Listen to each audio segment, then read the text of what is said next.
my wife. Her name is Helen, and she's truly the most beautiful woman I know, both inside and out. Helen is 28 years old, with soft, long brown hair that she often ties up in a neat ponytail when she's doing chores around the house. Her hair shines in the sunlight and it smells like jasmine, something I've always loved about her. Her eyes are a deep hazel, and when she smiles, her whole face lights up. She's not very tall, but she has a graceful presence that makes her seem taller. Helen is slim and fit, and she always takes care of herself. She likes to go for runs in the morning, which is one of the things I admire most about her. Her dedication to taking care of her health. We met when we were both 24. I was working as an accountant in a small office, and she was a nurse at the local hospital. We met one day when I went to the hospital for a checkup, and she was the one who took care of me. We instantly clicked. She had such a kind and gentle nature, and I felt comfortable talking to her right away. We started seeing each other outside of work, going for walks in the park, and having coffee at a little cafe near her apartment. Over the next few months, our connection grew stronger, and I knew I wanted to spend the rest of my life with her. One evening, after a wonderful dinner at her favorite restaurant, I asked Helen if she would marry me.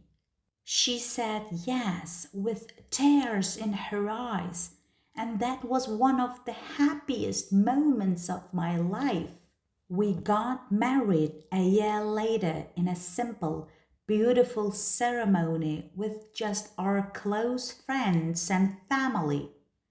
Helen looked stunning in her wedding dress, and I couldn't believe how lucky I was to have such an amazing woman by my side.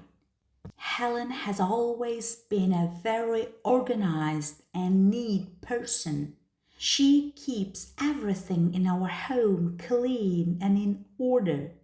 I remember when we first moved in together after getting married. Our house was a small apartment, but it felt like a home because of her. She would sweep and mop the floors, vacuum the carpet, and wash the dishes without complaining. I would come home from work and the house would always be spotless. Helen is so good at taking care of everything. She even made sure all my clothes were clean and ironed, ready for the next day. She also loves to cook, and she's an amazing cook. We usually have dinner together every evening. Helen loves making pasta, especially spaghetti with her homemade tomato sauce, which I always enjoy. Sometimes she makes stir-fried vegetables with chicken or a nice hearty soup. When the weather is cold, we sit down at the dining table and I can't help but smile because everything looks so beautiful. Helen lights a candle and we talk about our day as we eat. It's our time to connect to laugh and to share our thoughts. She asks me how my day went, and I do the same for her. We discuss everything from work to our future plans, and these moments are always so special to me. But despite the happiness in our home, there has always been a silent struggle we've faced. Helen and I have been trying to have children since we got married, but for some reason it hasn't happened. Helen desperately wants to be a mother, and I can see how much it hurts her that she can't get pregnant. There are nights when I hear her crying in bed, her tears soaking the pillow. It breaks my heart every time, but there is not much I can do except hold her and tell her that I love her. It's hard for Helen, and I can tell that it's always on her mind. We've gone to doctors, tried different things, but the results were always the same. We couldn't have a baby. She never says it out loud, but I know she feels like there is something wrong with her, like she's not enough. I try to reassure her, but I know she still feels empty inside. One day, after a particularly difficult visit to the doctor, Helen's mother-in-law, my mother, came to visit us. Helen had been crying earlier that day, and my mother must have noticed. I don't know why, but she has never really liked Helen. Maybe it's because I'm her only son, and she feels like no one is good enough for me. Whatever the reason, she always seems to make Helen feel uncomfortable. That day, my mother sat Helen down in the living room, and I could tell that something was wrong. Helen looked nervous, and my mother's tone was cold and serious. Helen, she said, I think it's time you face the truth. You're not going to have children. The doctors say you can't get pregnant. And that's just how it is. Maybe it's time you leave my son. He deserves to have a family, and you can't give him that.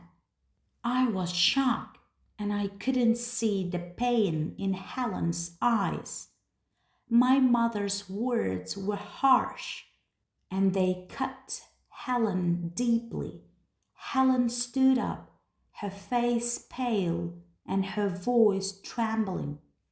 I'm sorry, I can't do this anymore, she said quietly. I'm a burden to your son, and we won't ever be happy if I can't give him what he wants. Without saying another word, Helen packed a small bag, grabbed her things, and left the house. I was devastated. I tried to stop her, but she wouldn't listen. She was so hurt by my mother's words, and she felt like she had no other choice. She left that night, and I was left alone in the silence of the house, wondering what I could have done to stop it. For days, I searched for Helen, calling her, texting her, but she wouldn't answer. I felt lost without her. I realized that I had made a mistake by not standing up to my mother. Helen was my wife, and I loved her with all my heart. I knew I had to make things right. Finally, after a few days, I found her. She was staying with her sister, and when I knocked on the door, Helen opened it.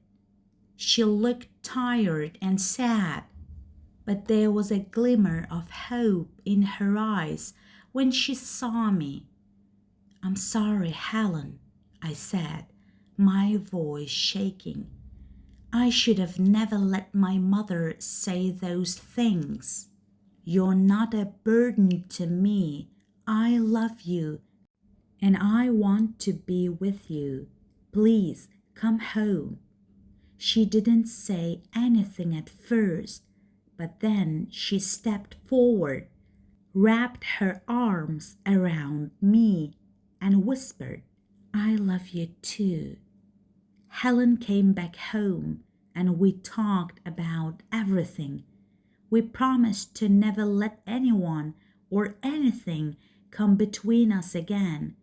We knew we still faced the challenge of not having children, but we also knew that we would face it together. It wasn't easy, but our love for each other was stronger than any struggle we would ever face. We may not have children yet, but we have each other, and that's enough.